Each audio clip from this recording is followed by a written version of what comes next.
नमस्कार, ANB news देख रहे हैं आप और मैं हूं आपके साथ हितेंद्र। 60 मिनट 60 खबरों में आप सभी का स्वागत है। बुलेटिन का आगाज करेंगे। देश में कोरोना वायरस के टीकाकरण अभियान की शुरुआत हो गई है और पहले दिन का वैक्सीनेशन पूरे देश में सफल रहा है। पहले दिन टीका लगवाने के बाद किसी को भी किसी तरह की कोई परेशानी नहीं देखी गई। इस बीच खबर ये मिल रही है कि देश के 2 राज्य अलग अलग दिन वैक्सीन नहीं लगाई जाएगी और दरअसल ओडिशा में रविवार को किसी को भी वैक्सीन नहीं लगाई जाएगी। इसका कारण ये बताया जा रहा है कि सरकार अभी वैक्सीन लेने वालों की हालत पर एक दिन नजर रखना चाहती है।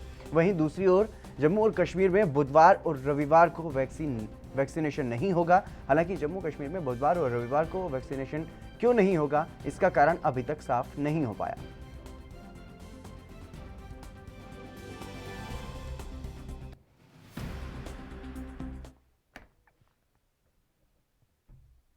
देश में कोरोना वायरस महामारी के खिलाफ शुरू किए गए दुनिया के सबसे बड़े टीकाकरण अभियान को लेकर के स्वास्थ्य मंत्रालय के अतिरिक्त सचिव मनोहर अगनानी और जीएस मनदीप भंडारी ने प्रेस वार्ता को संबोधित किया है और इस दौरान उन्होंने यह कहा है कि प्रधानमंत्री नरेंद्र मोदी ने कोविड-19 के खिलाफ वैक्सीनेशन अभियान की शुरुआत की है और इस अभियान का पहला दिन सफल रहा। उन 11 राज्यों के नाम बता रहा हूं, दोनों किस्म के वैक्सीन लगाए गए और कितने सत्र वहां पे आयोजित किए गए। असम में 65, Bihar 301, Delhi 81, Haryana 77, Karnataka 242, 285, Odisha 161, Rajasthan 67, Tamil Nadu 160, Telangana 140 and Uttar Pradesh 317. Now, other states and UTs where the vaccinations with only one type of vaccine, that is Covishield, I want to name them: Andaman and Nicobar 2 session sites, Andhra 32, Arunachal 9, Chandigarh 4, Chhattisgarh 97, Dadra and Nagar Haveli 1, Daman and Diu 1, Goa 7, Gujarat 1, Himachal Pradesh 28, Jammu and Kashmir 41, Jharkhand 48, Kerala 133, Ladakh 2, Lakshadweep 1, Madhya Pradesh 150, Manipur 10, Meghalaya 10, Mizoram 5, Nagaland 9, Puducherry 8, Punjab 59, Sikkim 2, Tripura 18, Uttarakhand 34 and west Bengal 183। Corona के खिलाफ दुनिया का सबसे बड़ा अभियान टीकाकरण अभियान जो है वो शुरू हो चुका है और वीडियो कॉन्फ्रेंसिंग के जरिए प्रधानमंत्री नरेंद्र मोदी ने इस अभियान की शुरुआत की, जिसके बाद पूरे देश में सबसे पहले कोरोना योद्धाओं को टीका लगाया गया। लेकिन इसके साथ ही राजनीति भी देखने को मिली, जहां पहले ही उत्तर प्रदेश के पूर्व मुख्यमंत्री अखिलेश यादव इस वैक्सीन को बीजेपी का टीका बता चुके हैं, तो वहीं कांग्रेस नेता मनीष तिवारी ने भी इस सियासत को आगे बढ़ाते हुए ये कहा कि कोई जिम्मेदार मंत्री टीका लगवाने के लिए सामने क्यों नहीं आया। तो वहीं पीएम मोदी ने देश की जनता से भी ये कहा है कि प्रोपेगेंडा और भ्रम से दूर रहें, क्योंकि हमारे वैज्ञानिकों ने इन वैक्सीनों को पूरी तरह से जांचा है और उसके बाद ही लोगों को वैक्सीन लगाई जा रही है। इन सब के बीच अखिलेश यादव ने आज सरकार से ये पूछा है कि गरीबों को वैक्सीन कब मिलेगी और क्या गरीबों के लिए मुफ्त वैक्सीन मिलेगी या नहीं। हालांकि अच्छी बात यह रही कि पहले चरण में किसी पर वैक्सीन का कोई भी खास दुष्प्रभाव नहीं देखने को मिला। तो वहीं भारत बायोटेक ने यह कहा है कि अगर कोई साइड इफेक्ट हुआ तो मुआवजा देंगे।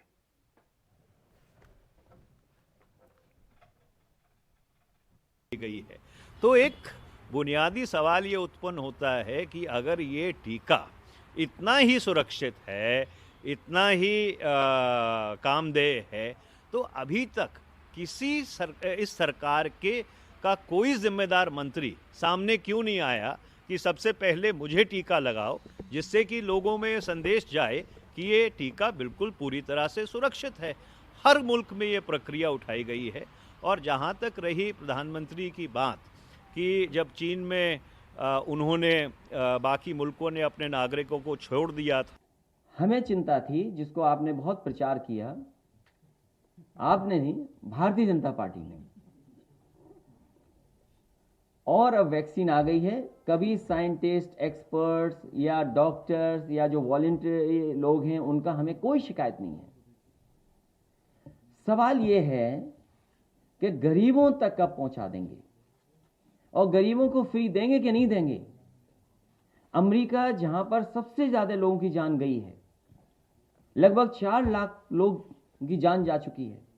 ब्रॉडली जितना भी फीडबैक हमको मिला है वो काफ़ी उत्साहवर्धक है, काफ़ी संतोषजनक है। कोई मामूली ग्लिचेस की भले ही खबरें मिली हों, लेकिन उनको भी, जैसे कुछ स्थानों पर कोविन का प्लेटफॉर्म उसको स्लो रिएक्ट करने की समाचार मिले, उसको यहाँ पर प्रयास करके दिन में उसकी स्पीड को और ज़्यादा बेहतर करने की और उसके अंदर जो भी तकनीकी कमी थी उसको ठीक करने का प्रयास। आज जब हम अपनी वैक्सीन बना ली है, तब भी भारत की तरफ दुनिया आशा और उम्मीद की नजरों से देख रही है। हमारा टीकाकरण अभियान जैसे जैसे आगे बढ़ेगा, दुनिया के अनेक देशों को हमारे अनुभव का लाभ मिलेगा। भारत की वैक्सीन, हमारी उत्पादन क्षमता पूरी मानवता के हित में काम आए, ये हमारी उत्तर प्रदेश के प्रधान सचिव स्वास्थ्य अमित मोहन प्रसाद ने वैक्सीनेशन और प्रदेश में कोरोना की स्थिति को लेकर के जानकारी दी है। वैक्सीन लगवाने के पश्चात उत्साह से और प्रसन्नता से बहुत ही पॉजिटिव फीडबैक दिया है। 11 जगह पर हम कोवैक्सीन का इस्तेमाल कर रहे हैं आज, और 306 जगह पर कोविशील्ड का इस्तेमाल किया जा रहा है। इसके पश्चात अब जब आगे के हमारे सत्र होंगे आगे के दिनों में, तो हम जो आज जैसे 317 आज हम सत्र कर रहे हैं, इन सत्रों की संख्या हम बढ़ाएंगे, जिसके बारे में आपको हम फिर सूचित करेंगे। जहाँ तक संक्रमण का प्रश्न है, वह निरंतर कम हो रहा है और कल प्रदेश में 533 नए केसेस सामने आए हैं। इसी अवधि में उपचारित होकर डिस्चार्ज होने वालों की संख्या 930 है और इस समय एक्टिव केसेस की संख्या 9162 है। प्रारंभ से अब तक कुल मिलाकर जो लोग डिस्चार्ज हुए हैं संक्रमण के पश्चात, उनकी संख्या बढ़कर के अब 5,78,405 हो गई है और रिकवरी का प्रतिशत 97.02% हो गया है। कोविड संक्रमित व्यक्तियों में से कुल 8,570 लोगों की अभी तक मृत्यु हुई है। कल प्रदेश में 1,23,392 सैंपल्स की जांच की गई और अब तक कुल मिलाकर 2,60,86,641 सैंपल्स की जांच की जा चुकी है। होम आइसोलेशन में 3,373 व्यक्ति हैं और निजी अस्पतालों में 827 मरीज अपना इलाज इस समय करवा रहे हैं। उत्तर प्रदेश में पहले चरण के लिए कोरोना वैक्सीनेशन का काम शुरू हो गया है, जिसको लेकर के उप मुख्यमंत्री केशव प्रसाद मौर्य ने देश के वैज्ञानिकों को बधाई दी है। मैं अपने देश के उन महान वैज्ञानिकों को, डॉक्टरों को बधाई देता हूं जिन्होंने यह स्वदेशी वैक्सीन तैयार की और निश्चित तौर से संपूर्ण उत्तर प्रदेश और देश की ओर से देश के माननीय प्रधानमंत्री जी बधाई के पात्र हैं, अभिनंदन के पात्र हैं कि उन्होंने कोरोना काल में जिस प्रकार से स्थिति को संभाला है, पूरी दुनिया में उसकी सराहना हुई है, प्रशंसा हुई है और आज हम कोरोना मुक्ति की ओर आगे बढ़ने की शुरुआत कर चुके हैं। जो प्रथम पंक्ति के योद्धा थे। विशेष तौर से जो डॉक्टर्स हैं, पैरामेडिकल स्टाफ हैं, नर्सिंग स्टाफ हैं, सफाई कर्मी हैं, एम्बुलेंस चालक हैं, उन सब के लिए जैसा भारत सरकार ने कहा कि हम उनको पहले चरण में सबसे पहले और निःशुल्क जो वैक्सीन है उपलब्ध कराने का काम करेंगे। आज उसकी शुरुआत हुई है। मैं अभिनंदन करता हूं और जिनको वैक्सीन प्रथम दिन उपलब्ध हुई है उनको बधाई देता हूं। यह अभियान निरंतर जारी रहेगा और जैसी माननीय प्रधानमंत्री जी के द्वारा अपील की गई है देशवासियों से, प्रदेशवासियों से, जो सुन लिए हैं बहुत अच्छा, जो ना सुने हैं वह सब सुन लें और उसके अनुसार आचरण करें, क्योंकि कोरोना वैक्सीन आई है और इस कोरोना से मुक्ति के लिए वैक्सीन की पहली डोज के बाद फिर दूसरी डोज लेना है। जब तक कोरोना से पूरी तरह से भारत मुक्त नहीं हो जाता है, जैसे पोलियो मुक्त भारत बनाने की एक लड़ाई थी, तो ऐसे कोरोना मुक्त भारत नहीं हो जाता है, तब तक मास्क भी लगाएं, आवश्यक दूरी भी बनाएं और जो हमारे विशेष तौर से डॉक्टर सलाह देते। अखिलेश यादव और तेजस्वी यादव के कोरोना वैक्सीन पर सवाल उठाए जाने को लेकर के जेडीयू नेता अजय आलोक ने जमकर निशाना साधा है और अखिलेश और तेजस्वी को नेगेटिव इंसान उन्होंने बताया। वहीं कांग्रेस नेता मनीष तिवारी पर भी जेडीयू नेता ने तंज कसा है कि 16 जनवरी आज न सिर्फ भारत के बल्कि विश्व के इतिहास में एक स्वर्णिम दिवस मनाया जाएगा, क्योंकि एक नहीं दो स्वनिर्मित भारतीय वैक्सीन आज बाजार में आई। इसके लिए प्रधानमंत्री जी को, उनकी पूरी टीम को, हमारे देश के साइंटिस्टों को बहुत बहुत बधाई। देश आत्मविश्वास से भरा हुआ है और ऐसे नकारात्मक लोग, अखिलेश यादव जैसे लोग, इनकी कोई जगह नहीं है। हाँ, मैं प्रधानमंत्री जी से जरूर अनुरोध करना चाहूँगा कि मौजूदा बजट सत्र को देखते हुए सदन के दोनों सदन के सदस्यों को, सारे कर्मचारियों को टीकाकरण पहले सुनिश्चित करवा लें। यही व्यवस्था राज्यों में भी करवा दें ताकि बजट सेशन सुचारू रूप से चल सके। और ऐसे नेगेटिव आदमी, अखिलेश यादव, तेज प्रताप यादव, ये सब जो है, इनका कोई काम नहीं है। इनको ये अफवाहों का बाजार फैलाते हैं और अपने देश की आत्मनिर्भरता पर शक करते हैं। इनको कोई नहीं पूछेगा। और अब देखना है कि जब सदन के सदस्यों को टीका लगता है तो ये टीका लेते हैं कि नहीं। जहाँ तक रही सरकार बनने पे फ्री वैक्सीन देंगे, ना 9 मन तेल होगा, ना राधा नाचेगी। आपकी सरकार नहीं बनने जा रही है। मनीष तिवारी ने भी सवाल खड़े किया और कहा है कि ये सब एक ही थाली के चट्टे बट्टे हैं। मैंने कहा ना, तेज प्रताप यादव, अखिलेश यादव, मनीष तिवारी, शशि थरूर, ये सब एक ही थाली के चट्टे बट्टे हैं। इनका एक ही काम है, अफवाह फैलाना, झूठ फैलाना, भ्रम फैलाना, हर बात पे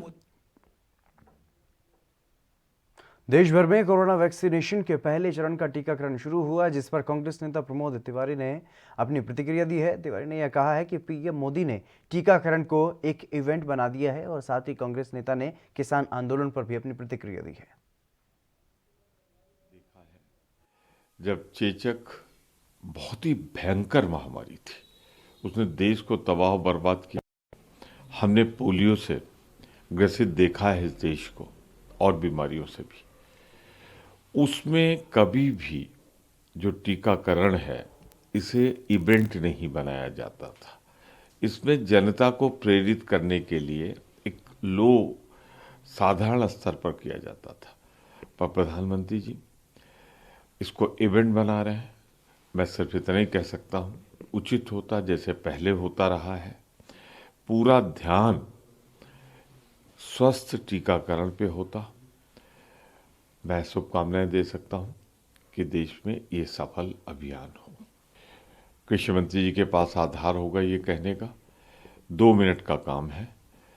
ये कानून वापस लें, तीनों बैठ जाएं, बात करें और 1 महीने 2 महीने में निर्णय पे पहुंच के नया कानून ले आएं। देश के सामने जो ये संकट है, ये दूर हो जाएगा। ये मानकर चलना चाहिए कि ये किसानों की समस्या के लिए नहीं है या किसानी की समस्या नहीं है, ये पूरे देश की समस्या है। हर आदमी खाता है, खाद्यान्न हर आदमी से जुड़ी हुई समस्या है। तो 130 करोड़ की जनता के हित के लिए सरकार को वापस लेना चाहिए इन तीनों काले कानून को। समस्या सुलझ जाएगी। पर मैं एक बात बहुत विनम्रता और दुख के साथ कहना चाहता हूँ। ऐसा लगता है जैसे सरकार सरकारी पक्ष नहीं रख रही है, बल्कि सरकार के कृषि मंत्री और जो प्रतिनिधिमंडल है वो पूंजीपतियों का हित साधने में जुटे हुए हैं। वो हरियाणा के रेवाड़ी में भी आंदोलन चल रहा है और किसानों के बीच पहुंचे राज्यसभा सांसद दीपेंद्र हुड्डा ने भी किसान आंदोलन का समर्थन किया है। हुड्डा ने यह कहा है कि सरकार हठधर्मिता छोड़े, किसानों की मांगों को मानते हुए समाधान करे और साथ ही उन्होंने ये भी कहा सरकार और किसानों के बीच जो बातचीत चल रही है उसको लेकर के उन्होंने ये कहा है कि सरकार किसानों के साथ बातचीत नहीं बल्कि बातचीत का ड्रामा कर रही है। दीपेंद्र हुड्डा ने सरकार को सलाह देते हुए ये कहा है कि किसानियत और इंसानियत के नाते सरकार किसानों की मांग माने। इस दौरान हुड्डा के साथ कई बड़े नेता भी मौजूद रहे।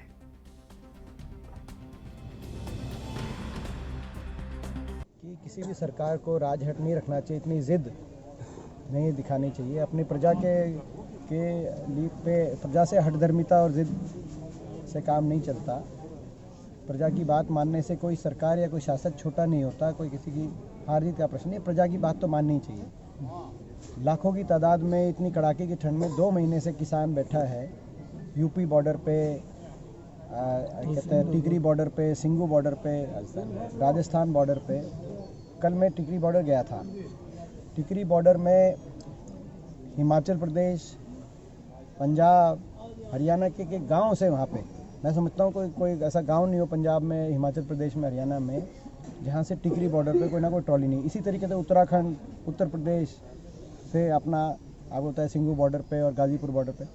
तो जब लाखों किसान बैठे हों, 100 से ज़्यादा किसान ने ठंड में अपनी जान गंवा दी हो और 10 राउंड की बातचीत हो चुकी हो, 50 दिन से ऊपर आंदोलन चल चुका हो, उसके बाद किसान के नाते नहीं तो इंसानियत के नाते कम से कम प्रजा तो ये भी। जम्मू कश्मीर के पुंछ में पाकिस्तान की ओर से लगातार सीज फायर का उल्लंघन किया जा रहा है, जिस पर भारतीय सेना भी मुंहतोड़ जवाब दे रही है। इस बीच एलओसी के पास बसे ग्रामीण परेशान दिखाई दे रहे हैं। पुंछ के रहने वाले एक शख्स ने वीडियो जारी करके केंद्र सरकार से अपनी सुरक्षा के लिए बंकर बनाने की मांग की है। आज एडमिनिस्ट्रेशन से फिर एक बार ये क्वेश्चन है कि आज भी लोग जो है वो चीखो पुकार बंकर के लिए कर रहे हैं। इंतजामिया और सेंट्रल गवर्नमेंट जो है उसने पूरी तवज्जो जो है वो इलेक्शन के ऊपर दी हुई है। इलेक्शन से लोगों के मसले जो है वो हल नहीं होने वाले हैं।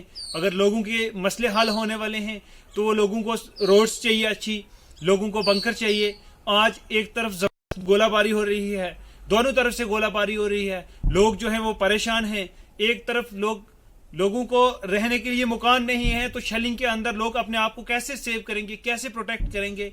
लिहाजा मेरी इंतजामिया से ये गुजारिश है कि इलेक्शन के ऊपर और इन चीज़ों के ऊपर, बाकी चीज़ों के ऊपर तवज्जो न दी जाए, बल्कि अगर लोगों के बारे में सोचने की ऊपर तवज्जो दीजिए, लोगों के ऊपर तवज्जो दी जाए कि लोग जो है वो अपनी ज़िंदगी कैसे गुजर बसर कर रहे हैं, लोग इस शेलिंग के अंदर कैसे रह रहे हैं। लेकिन इस माहौल में भी वहीं पीडीपी अध्यक्ष महबूबा मुफ्ती ने शनिवार को यह कहा कि मौजूदा तानाशाही शासन के खिलाफ खड़े रहने के लिए इतिहास राहुल गांधी को याद रखेगा। महबूबा मुफ्ती ने ट्विटर पर लिखा कि वास्तव में नया भारत चुनिंदा लोगों की गिरफ्त में है और राहुल गांधी एकमात्र नेता हैं जो सच बोलने की हिम्मत रखते हैं। पीपल्स डेमोक्रेटिक पार्टी की प्रमुख महबूबा मुफ्ती ने यह कहा है कि आप राहुल गांधी का कितना भी मजाक उड़ाएं, लेकिन वो एकमात्र ऐसे नेता हैं जो सच बोलने की हिम्मत रखते हैं। ये तथ्य है कि नया भारत चुनिंदा लोगों और 60 गांठ रखने वाले पूंजीपतियों की गिरफ्त में है।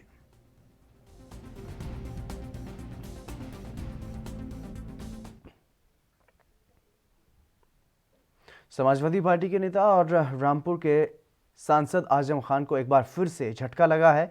उनके जौहर ट्रस्ट की तरफ से खरीदी गई जमीन पर एमपी एमएलए कोर्ट ने अपना फैसला सुनाया है। ट्रस्ट से जुड़ी 12.5 एकड़ से अधिक भूमि राज्य सरकार को लौटाने का आदेश दिया गया है और इसके तहत 70 हेक्टेयर से ज़्यादा जमीन राज्य सरकार के पास आ जाएगी।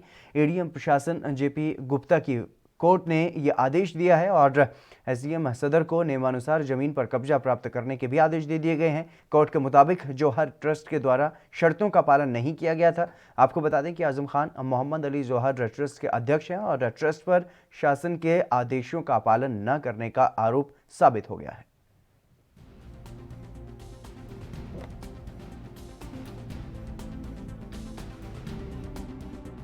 आज एडीएम कोर्ट का क्या फैसला आया है?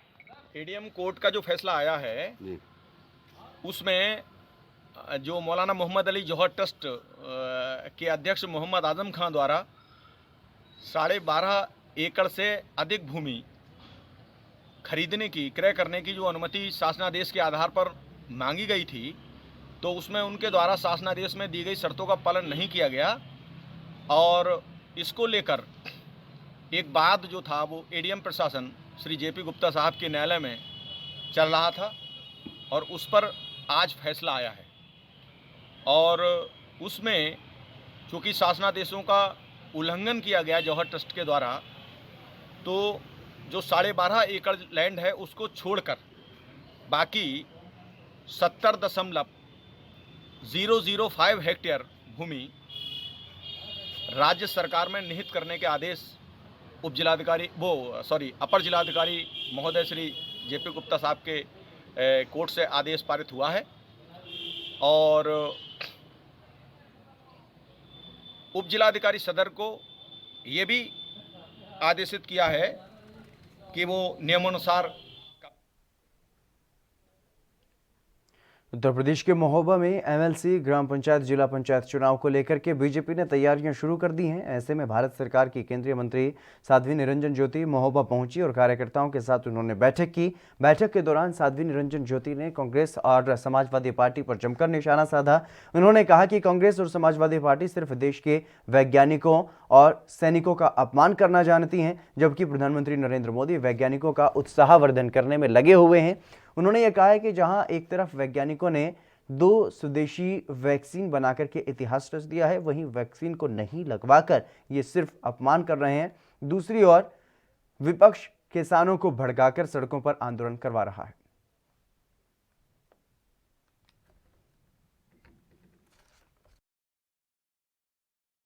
पूरे देशवासियों को भी बधाई देती हूं कि भारत एक ऐसा देश है, हर प्रकार की संभावनाएं हैं।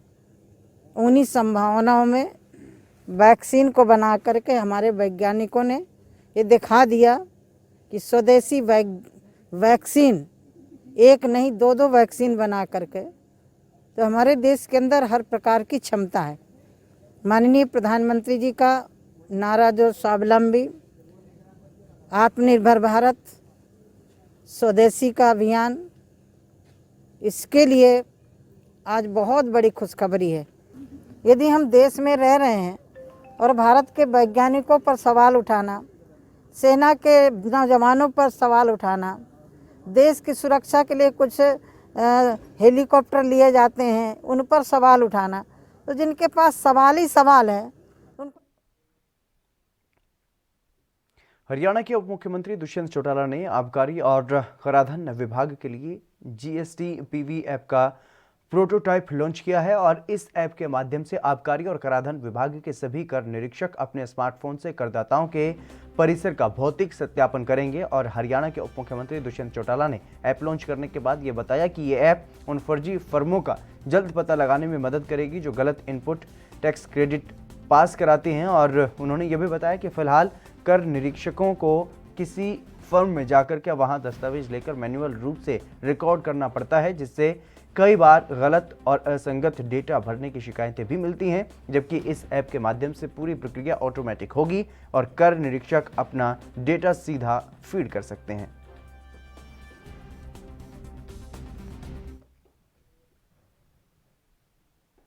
वहीं हरियाणा के मुख्यमंत्री मनोहर लाल खट्टर ने शनिवार को कोरोना के वैक्सीनेशन की शुरुआत पर वीडियो कॉन्फ्रेंसिंग के जरिए मेदांता, द मेडिसिटी, गुरुग्राम और राज्य के अन्य सरकारी अस्पतालों के अधिकारियों से बातचीत भी की है। इस टीकाकरण के पहले चरण में लगभग 2 लाख स्वास्थ्य कर्मचारियों को टीकाकरण का लाभ मिलेगा और प्रदेश में टीकाकरण कार्यक्रम 77 स्थानों के साथ शुरू हुआ है।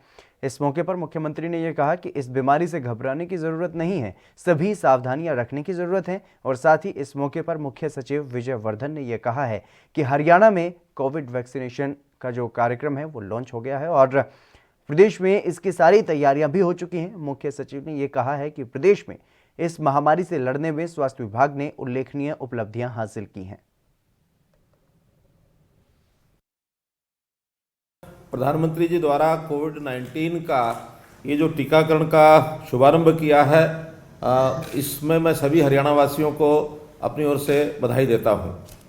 आज उपस्थित सभी 77 जो हमारे केंद्र हैं जहाँ टीकाकरण शुरू हो रहा है, जिसके अंदर सरकारी संस्थान भी हैं, निजी संस्थान भी हैं, खास करके मुझे मेदांता के सभी बंधु, हमारे डॉक्टर्स, हमारे डॉक्टर साहब बैठे हैं, डॉक्टर सुशीला कटारिया भी बैठी हैं, और सभी हमारे सरकारी जो स्थानों पर, खास करके पंचकुला सेक्टर 4 की डिस्पेंसरी में जो उपस्थित बंधु हैं, ऐसे सभी डॉक्टर्स बंधु, सभी हमारे मैनेजमेंट के लोग, उपस्थित सभी सज्जनवृंद, आप सबका मैं अभिवादन करता हूं। आप सब जानते हैं कि जो महामारी है, इसके कारण से पिछला 1 वर्ष प्रदेश में काफ़ी कठिनाइयों से हम लोग गुजरे हैं। हमने कोविड-19 की महामारी, इससे बचने के लिए सभी अपने व्यवस्थाएं की हैं। वैसे ये बीमारी कोई हमारे हरियाणा की नहीं है, पूरे देश भर में, दुनिया भर में ये बीमारी फैली है। मरीजों के इलाज के लिए भी जो कोविड हॉस्पिटल हैं, उसमें चाहे ऑक्सीजन बेड है, आईसीयूज बेड है, वेंटिलेटर्स हैं, सरकारी प्राइवेट, सबको मिलाकर के पर्याप्त व्यवस्थाएं ये हमने की हैं। टेलीकॉलिंग के माध्यम से भी होम आइसोलेशन के मरीजों को ट्रैकिंग प्रणाली प्रभावी ढंग से ये सब विकसित की गई, और इसी प्रकार जिन्हें परामर्श की आवश्यकता थी, घर पर जाकर मरीजों को परामर्श देना, तो ये भी शुरू किया गया। आवश्यकता पड़ने पर उनको उपचार के लिए अस्पतालों में भर्ती किया गया, उनको दवाई पहुंचाई गई, ताकि किसी को किसी प्रकार की कठिनाई ना आए। आज हम काफ़ी एक सुखद स्थिति में ऐसा कह सकते हैं कि जितने हमारे मरीज़ थे, लगभग 2.5 लाख मरीज़ ये पॉजिटिव आए, जिसमें से आज 98% से ऊपर रिकवरी उन पेशेंट्स की हो चुकी है। मोर्टेलिटी रेट 1% के लगभग है। हालांकि जो हमें इस नाते से, इस बीमारी के कारण से जिनका स्वर्गवास हुआ, जिनका निधन हुआ, उनका भी बड़ा हमें अफसोस है, बड़ा कष्ट है, दुख है, उनके प्रति श्रद्धांजलि व्यक्त करते हैं। लेकिन फिर भी क्योंकि जितनी बड़ी महामारी थी, उसमें हम बहुत कुछ जिसको कहना चाहिए काबू पाने में हमारे जो सारे डिपार्टमेंट, सब लोग उसमें सफल रहे। हरियाणा में भी आज आपने देखा, माननीय मुख्यमंत्री जी ने लॉन्च किया है और सारी तैयारियां हो गई हैं। कोविड की तरफ जो हरियाणा का रिस्पांस रहा है, one of the earliest patients came in Gurgaon was detected in the country. तो जो हमारा हेल्थ डिपार्टमेंट है, इन्होंने रिमार्केबल अचीवमेंट्स किए हैं, और Haryana's response to the Covid pandemic was very prompt, very exhaustive, very detailed. जबकि हमारे पास बहुत से चैलेंजेस थे। एनसीआर रीजन था, स्पेशली गुड़गांव, फरीदाबाद से लाखों लोग कम्यूट करते हैं to and fro from Delhi, so the borders are porous. But I must compliment our health secretary and under the leadership of the chief minister and the health minister, इनकी पूरी team. चलिए फिलहाल यहाँ पर रुकेंगे एक छोटे से ब्रेक के लिए, जल्द हाजिर होंगे।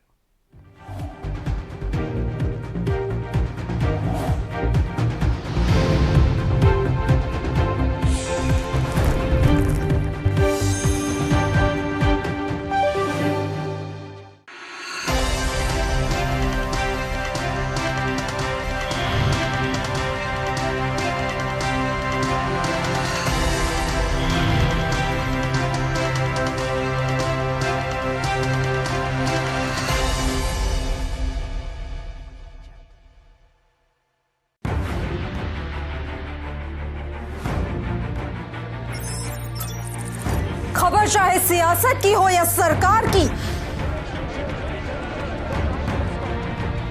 खबर चाहे भ्रष्टाचार की हो या गुनहगार की, दिन भर में क्या रहा देश जगत का हाल, किस मुद्दे ने बनाई किसकी सरकार, रखते हैं हम सब पर नजर, पहुंचाते हैं हम हर खबर। हम हैं ANB न्यूज।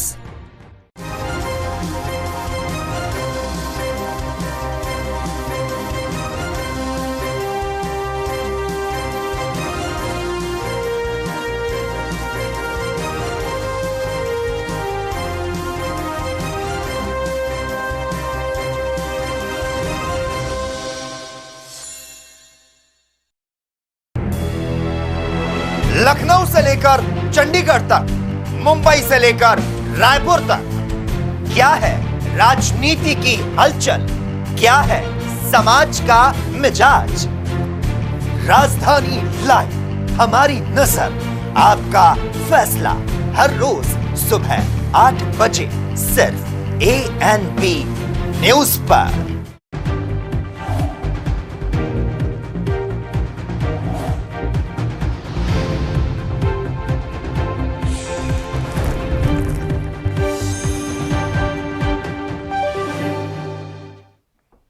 ब्रेक के बाद एक बार फिर से आप सभी का स्वागत है। खबरों में आगे बढ़ेंगे। हरियाणा के उप मुख्यमंत्री दुष्यंत चौटाला ने प्रेस वार्ता कर किसानों के लिए की गई माइक्रो इरिगेशन योजना के बारे में जानकारी दी है और दुष्यंत चौटाला ने यह भी बताया है कि इस योजना से प्रदेश के किसानों को माइक्रो इरिगेशन प्रोजेक्ट लेने के लिए दफ्तरों के चक्कर नहीं काटने पड़ेंगे। किसान इसके लिए पोर्टल के माध्यम से ऑनलाइन अप्लाई कर सकेंगे और साथ ही उप मुख्यमंत्री दुष्यंत चौटाला और भी कई मुद्दों पर उन्होंने अपनी राय रखी है।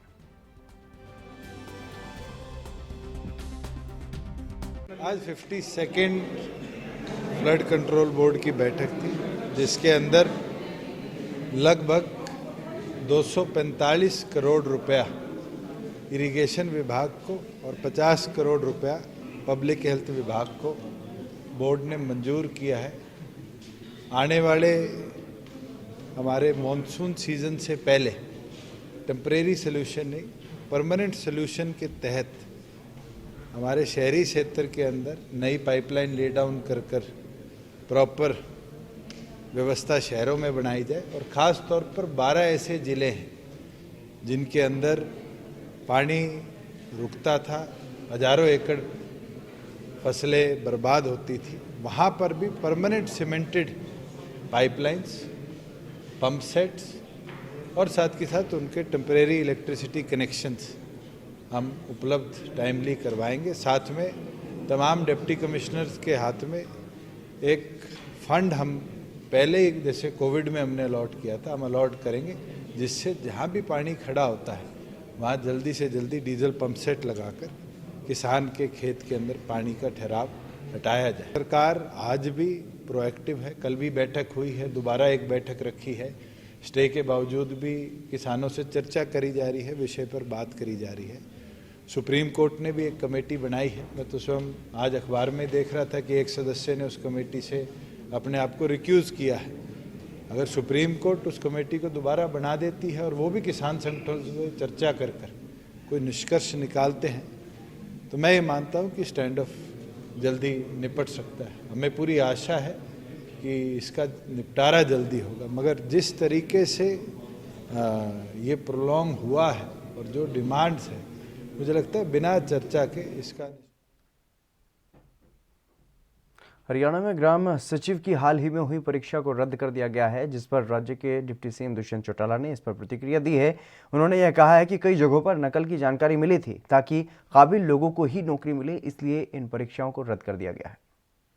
ज्ञान में आया था कि कई प्राइवेट कॉलेजेस एंड इंस्टीट्यूशंस के अंदर ग्राम सचिव के एग्जामिनेशंस के अंदर पेपर की आंसर की मोबाइलों पर मिली, बाहर से लोगों ने आंसर की प्रोवाइड करी। इसके बाद हमने प्रदेश भर के अंदर यही निर्णय लिया है कि जहां हमारा प्रयास है कि काबिल कैंडिडेट्स को जॉब मिले, अच्छी क्वालिटी की एम्प्लॉयमेंट मिले, इसलिए प्रदेश सरकार ने यही HPSC ने, प्रदेश सरकार ने तो नहीं, HPSC स्टाफ सिलेक्शन कमीशन ने ये। कोरोना का कहर पिछले एक साल में देखने को मिला, लेकिन साल में हम कोरोना को पूरी तरह से हरा करके ही दम लेंगे और लोगों को काफ़ी समय से कोरोना की दवा का इंतज़ार था, जो अब ख़त्म हो गया है। देश भर में कोरोना महामारी के खिलाफ आज से टीकाकरण की शुरुआत हो गई है। पंजाब के जिला फतेहगढ़ साहिब के सिविल हॉस्पिटल में डिप्टी कमिश्नर अमृत कौर गिल और सिविल सर्जन बलजीत कौर ने इसकी शुरुआत कर दी है। पहला टीका सिविल हॉस्पिटल के SMO डॉक्टर कुलदीप सिंह ने लगवाया है और डिप्टी कमिश्नर अमृत कौर गिल और सिविल सर्जन बलजीत कौर ने सभी को कोविड से बचने के लिए इस टीके को लगवाने की अपील की है।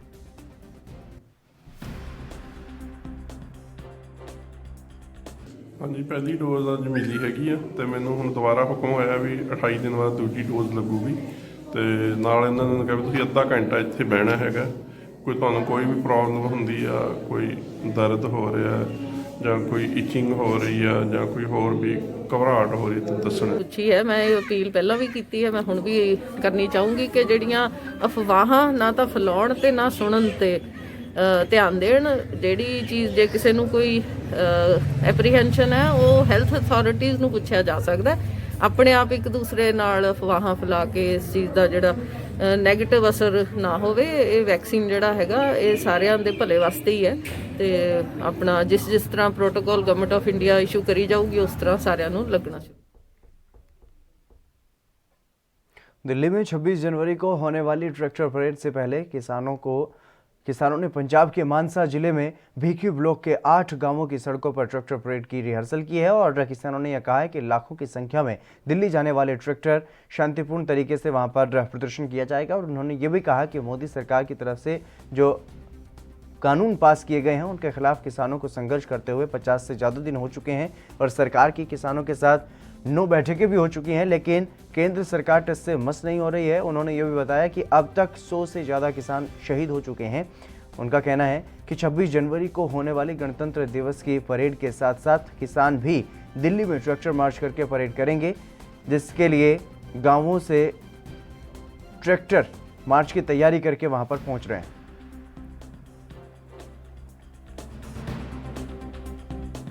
मीटिंगां हो गईਆਂ ਮੋਦੀ ਸਰਕਾਰ ਟੱਚ ਤੋਂ ਮਸ ਨਹੀਂ ਹੋ ਰਹੀ। ਉਹ ਸਮਾਏਦਾਰਾਂ ਨੂੰ ਜਿਨ੍ਹਾਂ ਨੂੰ ਜ਼ਮੀਨਾਂ ਸੰਭਾਉਣੀਆਂ ਨੇ, ਜਿਨ੍ਹਾਂ ਨੂੰ ਸਾਡਾ ਫਸਲਾਂ ਨੇ ਉਹਨਾਂ ਨੂੰ ਫਸਲਾਂ ਹਵਾਲੇ ਕਰਨੀਆਂ ਨੇ, ਉਹਨਾਂ ਦੇ ਮਰਜ਼ੀ ਦੇ ਰੇਟ ਤੇ ਦੁਬਾਰੇ ਸਾਨੂੰ ਦੇਣੀਆਂ ਨੇ, ਉਹਨਾਂ ਦੇ ਪੱਖ ਦੇ ਵਿੱਚ ਬੋਲ ਰਹੀ ਹੈ। ਸਾਡਾ 100 ਬੰਦੇ ਤੋਂ ਵੱਧ ਇਹ ਤੋਂ ਪਹਿਲਾਂ ਉੱਥੇ ਸ਼ਹੀਦ ਹੋ ਚੁੱਕਿਆ ਤੇ ਹੁਣ ਅਸੀਂ 26 ਤਰੀਕ ਨੂੰ ਜਿਹੜੀ ਪਰੇਡ ਹੈ ਉਸ ਪਰੇਡ ਦੇ ਨਾਲ ਅਸੀਂ ਵੀ ਕਿਸਾਨ ਆ ਉੱਥੇ ਪਰੇਡ ਕਰਨਗੇ ਤੇ ਜਿਹੜਾ ਖੁਸ਼ਹਾਲ ਦਿਖਾਉਣਾ ਮੋਦੀ ਸਰਕਾਰ ਨੇ ਵੀ ਸਾਡਾ ਦੇਸ਼ ਖੁਸ਼ਹਾਲ ਹੈ, ਉਹਦੇ 'ਚ ਆਪਾਂ ਵੀ ਇੱਕ ਪਾਸੇ ਦੱਸਾਂਗੇ ਵੀ ਇੰਨੇ ਕਿਸਾਨ ਆ ਜਿਹੜੇ ਨਿੱਤ ਦੀ ਨਿੱਤ ਸ਼ਹੀਦ ਹੋਈ ਜਾਂਦੇ ਆ, ਮਰੀ ਜਾਂਦੇ ਆ, ਖੁਦਕਸ਼ੀਆਂ ਕਰੀ ਜਾਂਦੇ ਆ ਤੇ ਕਰਜ਼ੇ ਦੇ ਜਾਲ ਦੇ ਵਿੱਚ ਫਸੇ ਹੋਏ ਆ ਤੇ ਆਪਾਂ 26 ਤਰੀਕ ਦਾ ਸੱਦਾ ਗਾ ਦਿੰਨੇ ਆ ਵੀ 26 ਤਰੀਕ ਤੋਂ ਪਹਿਲਾਂ ਵੱਡੀ ਗਿਣਤੀ ਦੇ ਵਿੱਚ ਜਿਹੜਾ ਦਿੱਲੀ ਪਿਛਲੀ 26 ਤਰੀਕ ਤੋਂ ਬੈਠੇ ਆ ਉਹ ਕਿਸਾਨਾਂ ਦੇ ਨਾਲ ਮੋਢਾ ਲਾ ਕੇ ਤੇ ਮੋਦੀ ਸਰਕਾਰ ਨੂੰ ਮਜਬੂਰ ਕਰ ਦਈਏ ਵੀ ਲੋਕਾਂ ਵਿਰੁੱਧ। यूपी के जालौन में अखिल भारतीय वैश्य एकता परिषद ने आगामी चुनावों में राजनीतिक भागीदारी पर रणनीति बनानी शुरू कर दी है। इसको लेकर के जालौन के मुख्यालय उरई में संगठन का सम्मेलन भी वहां पर किया गया और जिसमें नगर विकास राज्य मंत्री महेश चंद्र गुप्ता बतौर मुख्य अतिथि शामिल हुए। उरई में आयोजित सम्मेलन का शुभारंभ मुख्य अतिथि ने दीप प्रज्वलित कर किया। सम्मेलन में बुंदेलखंड के सभी जिलों के वैश्य समाज के लोग शामिल हुए। इस कार्यक्रम का उद्देश्य जो 6 और 7 फरवरी को अलीगढ़ के अंदर अखिल भारतीय स्तर से वैश्य समाज का हमारे भामाशाहों का संगम होगा। वहाँ पर हमारी अपनी विचारधारा, अपने राष्ट्र के प्रति समर्पण की भावना, इन सब। राजस्थान के जालोर जिले की भीनमाल जेल पर देर रात विद्युत कर्मचारी बनकर आए कुछ बदमाशों ने बंदियों को छुड़ाने के लिए फायरिंग की वारदात को अंजाम दिया और पहरेदारी कर रहे संतरी को भी घायल कर दिया। हालांकि बंदियों को छुड़ाने बदमाशों को सफलता नहीं मिली है, तो धक्का मुक्की के बाद वहां से रफू चक्कर भी हो गए और घटना की जानकारी मिलने पर जालोर पुलिस अधीक्षक घटनास्थल पर पहुंचे और मौके का जायजा लिया। फिलहाल पुलिस द्वारा आरोपियों की तलाश को लेकर के सीसीटीवी फुटेज खंगाले जा रहे हैं, जिसमें पता चल पाएगा फिर कौन बदमाश थे और किस व्यक्ति को जेल से छुड़ाने की प्लानिंग बना करके वो आए थे। आपको बता दें कि जालोर जिले की भीनमाल जेल में पहले भी क्षमता से अधिक कैदियों के साथ साथ बड़े मामले जैसे एनडीपीएस, हत्या, लूट, नकल गिरोह और अन्य प्रकार के प्रकरणों में अपराधी भी बंद हैं।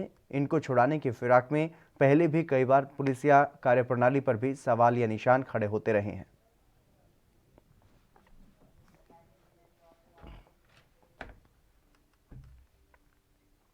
मानसा के रहने वाले लवप्रीत सिंह ने हिमाचल प्रदेश की 10,000 फीट ऊंचाई वाली बर्फीली चोटी जोत पास दर्रे पर चढ़ाई की और नेशनल स्तर पर अपने जिले और राज्य की तरफ से शानदार प्रदर्शन कर चुका लवप्रीत सिंह चंदरखानी और रोहतांग दर्रे जैसे कई ट्रैकों पर ट्रैकिंग करने के बाद उसकी बेसिक माउंटेनियरिंग तथा माउंट एवरेस्ट बेस कैंप लगाने की तैयारी कर रहा है। उसने यह भी बताया है कि 6 जनवरी से हमारा एडवेंचर कम ट्रैकिंग कैंप खजियार डलहौजी में लगाया गया था और जिसमें 10,000 फीट की ऊंचाई वाले जोत पास दर्रे पर चढ़ाई की और उस ट्रैक को पास किया गया। उन्होंने यह भी कहा कि यह दर्रा हिमाचल की सबसे बर्फीली पहाड़ियों में से एक है। उन्होंने कहा कि वो चंदरखानी और रोहतांग दर्रे जैसे कई ट्रैकों पर ट्रैकिंग करने के बाद उसकी बेसिक माउंटेनियरिंग तथा माउंट एवरेस्ट बेस कैंप लगाने की तैयारी वो कर रहा है।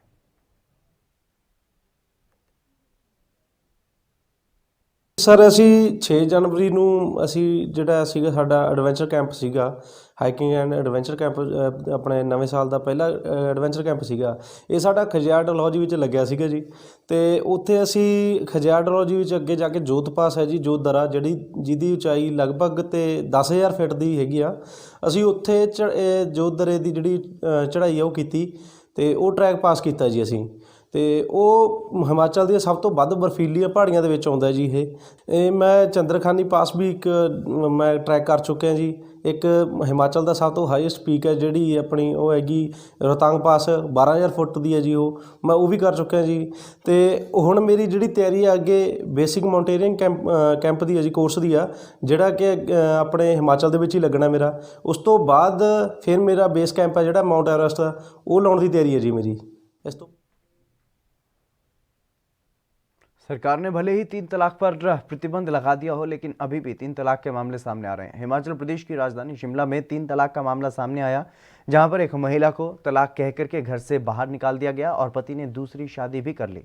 पीड़ित महिला ने ये बताया कि उसने अपने पति पर 3 तलाक को लेकर के पुलिस में मामला दर्ज करवाया है और न्याय की गुहार लगाई है। महिला का ये आरोप है कि वो दिल्ली से 12 जनवरी को वापस अपने घर पहुंची तो उसके पति ने दरवाजे पर ही 3 तलाक कहकर मेहर समेत तलाकनामा पकड़ा दिया और घर से बाहर निकाल दिया। पीड़िता ने यह बताया कि उसका पति हाईकोर्ट में वकील है और काफ़ी समय से उन्हें प्रताड़ित भी कर रहा था।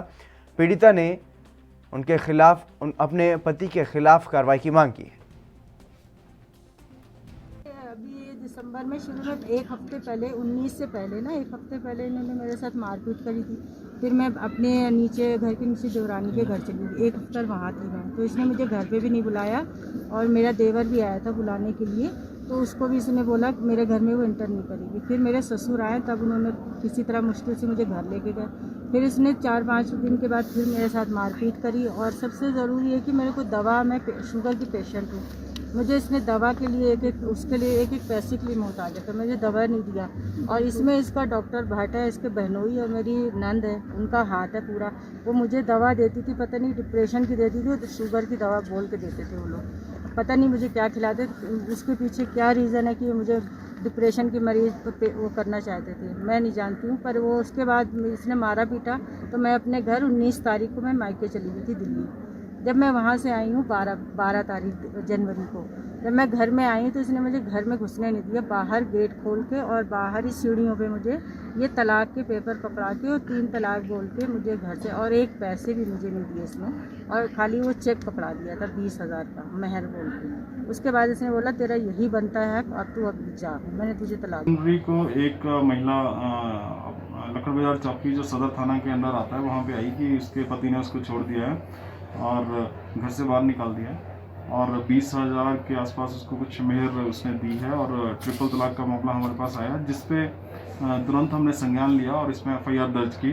और जैसे आपको मालूम होगा कि 2019 से अगस्त 2019 में प्रोटेक्शन ऑफ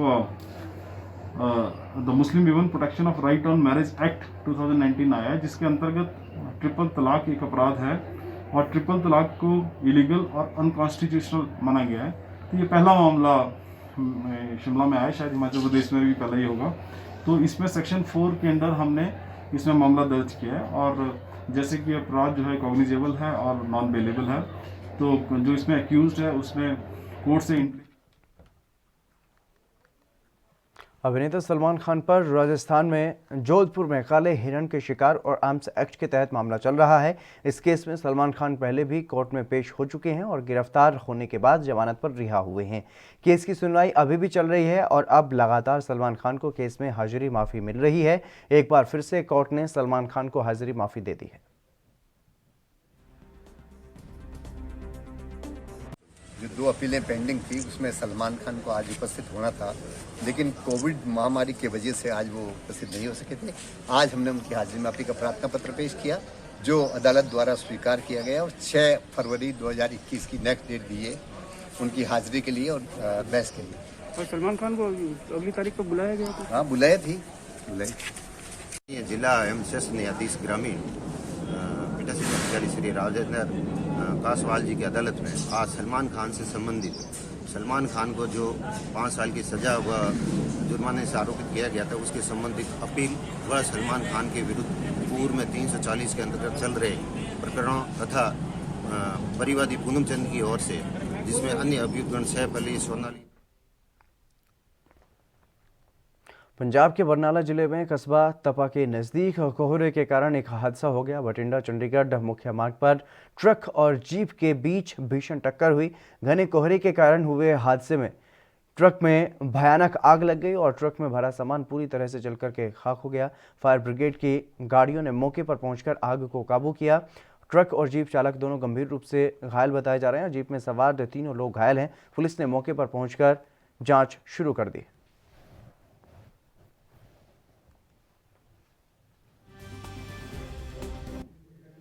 हम इधर से जा रहे थे जी, फिर सामने से ना आ गया, फिर लड़का आ गया तो पड़ गई, और अगर फिर धुंध बहुत आ गया तो चढ़ गई, और अगर तो चढ़ गई अगर तो फुटपाथ पे चढ़ गई, बस सीधा जाके टकरा गई उसमें।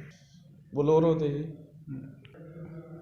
नुकसान तो खासा हो गया जी। बठिंडा जा रहे थे जी। कहाँ से? बरनाले से ना, बठिंडा जा रहे थे। 3 है जी। की नाम होना थे? एक तो जी फिर बाबा है जी पूरा सिंह, और एक है जी वो मंटू जी। प्रशासन ਵੱਲੋਂ ਸਾਡੇ ਕੋਲੇ ਫੋਨ ਗਿਆ ਵੀ ਗੱਡੀ ਨੂੰ ਅੱਗ ਲੱਗੀ, ਉੱਥੇ ਮੌਕੇ ਤੇ ਪਹੁੰਚੇ, ਮੌਕੇ ਤੇ ਆ ਕੇ ਅੱਗ ਤੇ ਕੰਟਰੋਲ ਪਾਇਆ ਜੀ। ਤੇ ਕਿਹਨੂੰ ਅੱਗ ਲੱਗੀ ਹੈਗੀ ਹੈ? ਟਰੱਕ ਨੂੰ ਅੱਗ ਲੱਗੀ ਸੀ ਸਾਡੇ। ਕਿੰਨੇ ਕਿ ਜ਼ਿਆਦਾ ਅੱਗ ਲੱਗੀ ਸੀ? ਅੱਗ ਖਾਸੀ ਲੱਗੀ। ਹੁਣੇ ਟੈਲੀਫੋਨ ਤੇ ਇਤਲਾਹ ਮਿਲੀ ਸੀ ਕੁਝ ਸਮਾਂ ਪਹਿਲਾਂ ਕਿ ਇੱਥੇ ਇੱਕ ਐਕਸੀਡੈਂਟ ਹੋ ਗਿਆ ਹੈ ਮਹਿਤਾ ਚੌਂਕ ਕੋਲ, ਠੇਕੇ ਦੇ ਕੋਲੇ, ਵੀ ਟਰੱਕ ਨੂੰ ਅੱਗ ਲੱਗ ਗਈ ਹੈ। ਤੁਰੰਤ ਮੇਰਾ ਡਿਊਟੀ ਅਫਸਰ ਹੈ, ਨਾਲੇ ਮੈਂ ਆ ਗਿਆ ਤੇ ਉਸ ਸਮੇਂ ਅੱਗ ਲੱਗੀ ਹੋਈ ਸੀ। ਅਸੀਂ ਫਾਇਰ ਬ੍ਰਿਗੇਡ ਵਜਾਈ, ਉੱਥੋਂ ਬੁਲਾਉਣ ਤੇ ਅੱਗ ਬੁਝਾਈ ਗਈ। ਮੇਰੀ ਪੜਤਾਲ ਤੋਂ ਪਾਇਆ ਗਿਆ ਕਿ ਜਿਹੜੀ ਪਿਕਅਪ ਗੱਡੀ ਹੈ ਉਹਦੇ ਵਿੱਚ ਕਿਤਾਬਾਂ ਕਾਪੀਆਂ ਲੋਡ ਹੈ, ਉਹ ਬਰਨਾਲਾ ਤੋਂ ਬਠਿੰਡਾ ਨੂੰ ਜਾ ਰਹੀ ਸੀ। ਸਾਹਮਣੇ ਰੋਡ ਡਿਵਾਈਡਰ ਹੈ, ਉਹਨੂੰ ਧੁੰਦ ਦੇ ਵਿੱਚ ਨਾ ਦਿਸਣ ਕਰਕੇ ਰੋਡ ਡਿਵਾਈਡਰ ਜੋ ਵਿਚਾਲੇ ਡਿਵਾਈਡਰ ਹੈ ਰੋਡ ਦੇ, ਉਹਦੇ ਉੱਪਰ ਟਾਇਰ ਚੜ੍ਹਨ ਕਰਕੇ ਦੂਸਰੀ ਸਾਈਡ ਚਲੀ ਗਈ। ਜੋ ਟਰੱਕ ਬਰਨਾਲੇ ਵੱਲ ਨੂੰ ਜਾ ਰਿਹਾ ਸੀ ਉਹਦੇ ਨਾਲ ਟਕਰਾ ਗਿਆ। ਉਸ ਕਰਕੇ ਟਕਰਾਉਣ ਕਰਕੇ ਟਰੱਕ ਨੂੰ ਅੱਗ ਲੱਗ ਗਈ। ਉਹ ਗੱਡੀ ਦਾ ਵੀ ਕਾਫੀ ਨੁਕਸਾਨ ਹੋਇਆ, ਪਿਕਅਪ ਦਾ। ਇਹ ਸਾਰਾ ਧੁੰਦ ਕਾਰਨ ਹੋਇਆ। ਪਰੰਤੂ ਮੈਂ ਪਹਿਲਾਂ ਵੀ ਅਪੀਲ ਕੀਤੀ ਹੈ ਕਿ ਧੁੰਦ ਦੇ ਵਿੱਚ ਜਾਂ ਤਾਂ ਟਰੱਕਾਂ ਨੂੰ ਰੁਕ ਜਾਣਾ ਚਾਹੀਦਾ ਹੈ ਜਾਂ ਥੋੜਾ ਸੰਜਮ ਤੋਂ ਕੰਮ ਲੈਣਾ ਚਾਹੀਦਾ, ਸਲੋ ਚੱਲਣਾ।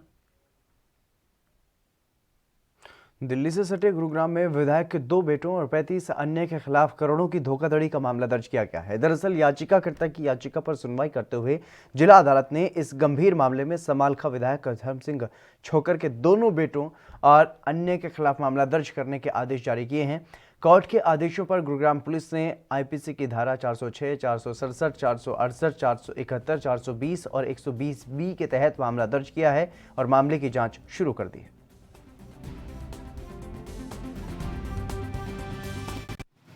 ये कोर्ट से शिकायत केस रजिस्टर करने के लिए थाने में प्राप्त हुई थी, जिस पे हमने केस रजिस्टर करके और उसमें इन्वेस्टिगेशन स्टार्ट की है। इसमें 420, 67, 68, 416, 71 और 120B के तहत हमने केस रजिस्टर किया है और उसमें आगे की इन्वेस्टिगेशन की जा रही है और जैसा जैसा इन्वेस्टिगेशन में फैक्ट्स आएंगी वैसी वैसी उस पर कार्रवाई की जाएगी। मामला है क्या सर, क्यों मामला दर्ज किया गया है? ये 6.78 करोड़ का कोई ज़मीन का मामला है और उसमें प्रधानमंत्री आवास योजना के तहत ये ज़मीन अलॉट हुई थी, उसके संबंध में ये केस रजिस्टर किया गया। गुरुग्राम पुलिस ने 3 शातिर बदमाशों को गिरफ्तार करते हुए बड़ी कामयाबी हासिल की है। पुलिस की गिरफ्त में आए ये तीनों शातिर बदमाश अशोक राठी की हत्या का बदला लेने की फिराक में थे और मोहित, पुनीत और भरत, ये तीनों वो शातिर बदमाश हैं जिन पर एनसीआर के कई थानों में मामले दर्ज हैं। और इतना ही नहीं, इनमें से 2 बदमाशों पर हरियाणा सरकार ने 1-1 लाख रुपए का इनाम भी रखा था। गुरुग्राम पुलिस के 3 क्राइम यूनिट ने तीनों को अलग अलग इलाकों से गिरफ्तार किया है और पुलिस को इनके कब्जे से 5 पिस्तौल, 4 कट्टे, 3 दर्जन जिंदा कारतूस, मोबाइल फ़ोन और डोंगल भी मिले हैं। फिलहाल पुलिस इन्हें रिमांड पर लेकर पूछताछ कर रही है। सरपंच मनोज कुमार की हत्या के बाद ये तीनों बदमाश अशोक राठी गैंग की कमान संभाल रहे थे और शुरुआती पूछताछ के मुताबिक ये करीब आधा दर्जन हत्याओं को अंजाम देने वाले थे।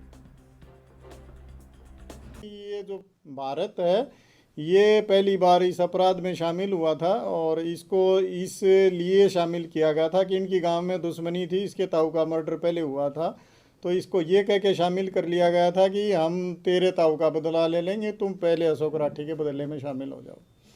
बाकी जो दोनों बदमाश हैं ये इन पे पहले से एक पे 1 दर्जन के करीब मुकदमे दर्ज हैं, जिसमें हत्या का प्रयास और लड़ाई झगड़ा एक्सटॉर्शन, और दूसरे पे 10 के करीब मुकदमे दर्ज हैं, उसमें भी हत्या के प्रयास, लूट डकैती इस तरह की सेक्शंस को है, और नशीला पदार्थ के जो NDPS के तहत मुकदमे दर्ज हैं। और ये मोहित और ये जो हैं अशोक राठी को एक बार पुलिस कस्टडी से भगाया था इन्होंने गुड़गांव से ही, उस मुकदमे में ये शामिल रहे हैं। और अब भी गुड़गांव में के अलावा फरीदाबाद और होडल में भी इन पे ये वांटेड थे 307 के मुकदमों में। और अब जब पूछताछ इनसे गहराई से की गई तो इन्होंने पूछताछ में 5 मर्डर और करने थे अभी अगले 4 से 5 दिन के बीच में। इनकी इच्छा ये थी कि भी हमें अपनी जितनी भी दुश्मनियां हैं वो निपटा लेंगे, उससे पहले ये मर्डर करने की इच्छा रखते थे ताकि पुलिस की गिरफ्त में आने से पहले। पूरे देश में कोरोना वैक्सीन की शुरुआत हुई। संगरूर में पहुंची 7,660 कोरोना वैक्सीन की डोज सबसे पहले डॉक्टरों को दी गई और वैक्सीन लगवा करके आम लोगों को संदेश दिया गया कि घबराने की जरूरत नहीं है। वहीं जिन स्वास्थ्य कर्मियों को पहली डोज वैक्सीन की दी गई उन्हें अब 28 दिन बाद दूसरी डोज भी दी जाएगी। बताते चलें कि 1 साल तक कोरोना महामारी ने देश में हाहाकार मचा रखा था, लेकिन अब कोरोना ज़्यादा दिन देश में टिकने वाला नहीं है। पूरे देश में कोरोना वैक्सीनेशन की शुरुआत हो चुकी है। संगरूर में पंजाब के शिक्षा मंत्री विजेंद्र शिंगला ने वैक्सीनेशन के कार्यक्रम की शुरुआत की।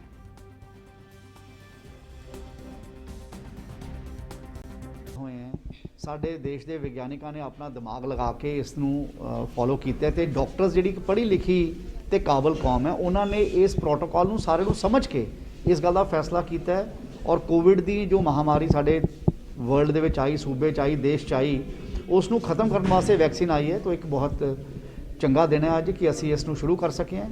ਔਰ ਸਭ ਤੋਂ ਸੰਤੁਸ਼ਟੀ ਮੈਨੂੰ ਇਸ ਗੱਲ ਦੀ ਹੈ ਕਿ ਜਿਹੜੇ ਲੋਕਾਂ ਨੇ ਕੋਵਿਡ ਦੇ ਵਿੱਚ ਆਪਣੀ ਫੈਮਲੀਜ਼ ਦੀ, ਆਪਣੇ ਪਰਿਵਾਰਾਂ ਦੀ ਪਰਵਾਹ ਨਾ ਕਰਕੇ ਜਿਹੜੇ ਲੋਕ ਕੋਵਿਡ ਦੀ ਬਿਮਾਰੀ ਦੇ ਵਿੱਚ ਤਕਲੀਫ ਸੀਗੇ ਉਹਨਾਂ ਨੂੰ ਮਦਦ ਕਰਨ ਵਾਸਤੇ ਆਪਣੀ ਜਾਨ ਨੂੰ ਖਤਰੇ 'ਚ ਪਾ ਕੇ ਕੰਮ ਕੀਤਾ ਸੀ ਤੇ ਸਰਕਾਰ ਨੇ ਕੈਪਟਨ ਅਮਰਿੰਦਰ ਸਿੰਘ ਜੀ ਦੀ ਸੋਚ ਨੇ ਉਹ ਵਾਲੇ ਲੋਕਾਂ ਨੂੰ ਪਹਿਲੇ ਸੱਟੇ ਕੋਵਿਡ ਦੀ ਵੈਕਸੀਨ ਦੇਣ ਦਾ ਫੈਸਲਾ ਕੀਤਾ, ਚਾਹੇ ਉਹ ਟੈਂਪਰੇਰੀ ਇੰਪਲੋਈਜ਼ ਸਨ, ਚਾਹੇ ਉਹ ਵਾਰਡਸ ਦੇ ਇੰਪਲੋਈਜ਼ ਸਨ, ਚਾਹੇ ਉਹ ਨਰਸਿਸ ਸਨ, ਚਾਹੇ ਉਹ ਵਾਰਡ ਅਟੈਂਡੈਂਟ ਸਨ ਤੇ ਚਾਹੇ ਉਹ ਡਾਕਟਰ ਸੀ। यूपी के सिद्धार्थनगर में सहकारी बैंक बांसी चर्चा में है और अपनी मनमानी के चलते इन दिनों बैंक सुर्खियों में बना हुआ है। इस कड़ाके की ठंड में खाता धारक अपनी धन की निकासी के लिए बैंक पर सुबह ही पहुंच जाते हैं और बैंक खुलने का इंतजार करते रहते हैं। बैंक खुलने पर पैसा न मिलने से निराश होकर घर लौटते हैं। सहकारी बैंक बांसी समय से न खुलने और बैंक कर्मचारियों की लापरवाही से परेशान हैं और कड़ाके की ठंड में खाता धारक अपनी जमा पूंजी निकालने के लिए इंतजार करने के लिए सुबह सवेरे 7 बजे ही बैंक के पास पहुंच जाते हैं और बैंक खुलने का इंतजार करने लगते हैं। जब इस बारे में बैंक कर्मचारी से पूछा गया तो उन्होंने ये बताया कि बैंक घाटे में है जिस कारण परेशानी हो रही है। ये बताइए, यहाँ पर जो लोग आए हुए हैं इनकी समस्या है कि ये लोग दौड़ के आते हैं और बैंक आपका 10 बजे खुलता नहीं है, 11 बजे तक ये लोग इस ठंड कड़ाके की ठंड में बैठे रहते हैं। क्या वजह है, ये लोग कैसे नहीं मिल पाता इन लोगों को? कैश सर असल में बैंक घाटे में चल रहा है। कैश 3-3 महीने पे वही इंटरेस्ट का पैसा आता है, उसी से पब्लिक को और कर्मचारियों को वेतन और पब्लिक में मतलब बांटा जाता है पैसा। मतलब बैंक घाटे होने की वजह से ये लोग दौड़ के रोज आते हैं। इनको एक बार बता देना चाहिए कि आप फला दिन को आइए, तो इन लोगों को इस ठंडक में दौड़ना नहीं पड़ता। आखिर क्या ऐसी वजह है ये लोग दौड़ के आते हैं? अब सर टाइम 10 से 15 तारीख दिया गया था, एकदम एक्चुअल टाइम नहीं था कि इसी डेट में मिलेगा। अरे रेगुलर टाइम दे रहे हो यार। नहीं, जैसे आपने 10 तारीख से लेकर के 15 तारीख का टाइम दिया, आज 15 तारीख आपका ख़त्म हो गया है, इन लोगों को कैश अभी तक मिल नहीं पाया है, तो आखिर इन लोगों का कैश आप कब देंगे? कैश कल बटा है। कैश जैसे पैसा कम आता है, पब्लिक ज़्यादा आ जाती है, तो कैश कल ही ख़त्म हो। वहीं राजस्थान के भरतपुर जिले की रूपवास तहसील में जहरीली शराब पीने के कारण कई लोगों की मौत हुई थी, जिसके बाद सरकार ने मृतकों के परिजनों को 2 लाख रुपए देने की घोषणा की थी। इसको लेकर के सांसद रंजीता कोहली ने यह कहा है कि 2 लाख रुपए परिजनों के लिए काफ़ी नहीं है। मृतकों का परिवार बहुत ज़्यादा गरीब है और 2 लाख रुपए से जीवन नहीं चल पाएगा।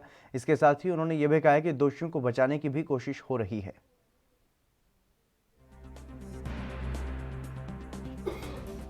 जिस तरीके से हम इस गांव में आए हैं और जिस भी घर के यहाँ गलियों में सबके छोटे छोटे बच्चे हैं, इसलिए मेरा राज्य सरकार से कहना है कि इनकी जो भी मांगे हैं उनको पूरा करना चाहिए। और जिस तरीके से एक सरकारी नौकरी की है तो एक को लगना भी चाहिए, क्योंकि इनके जो खाने कमाने वाले थे वो ही ये अवैध शराब के कारण आज इतना बड़ा हादसा हुआ है। भरतपुर में जो जहरीली शराब पीकर जो इतनी बड़ी दुर्घटना हुई है वो बहुत दुखद दुर्घटना है। मैं खुद एक महिला हूँ, इसलिए महिलाओं का दुख अच्छी तरह समझ पा रही हूँ कि किस तरह से एक बेटी, एक माँ, 2 छोटे बच्चे अपना जीवन यापन किस से करेंगे। सरकार ने जो अभी हाल ही फिलहाल जो किया है वो खाना पूर्ति कहूँगी कि एक फटी चद्दर को उन्होंने टाका लगाने का काम किया है। मैं सरकार से मीडिया के माध्यम से निवेदन करना चाहूँगी कि आपने जो 2 लाख रुपए इनको मुआवजा देने की घोषणा की है, 2 लाख रुपए की आप एक किसी संगरूर में पंजाब के शिक्षा मंत्री ने 1 करोड़ की लागत पर बनने वाले पार्क का उद्घाटन किया है और यहां पर उन्होंने यह कहा कि 1 करोड़ की लागत में बनने वाले पार्क की सहूलियत शहर निवासियों की होगी, जहां पर बच्चे आसानी से खेलकूद कर सकेंगे। और वहीं उन्होंने ये भी कहा है कि इस पार्क की मंजूरी उन्होंने पंजाब के मुख्यमंत्री द्वारा ली थी और जिला संगरूर में जहां भी ऐसे पार्क बनाने की मांग होगी वहां पर हम बनाएंगे।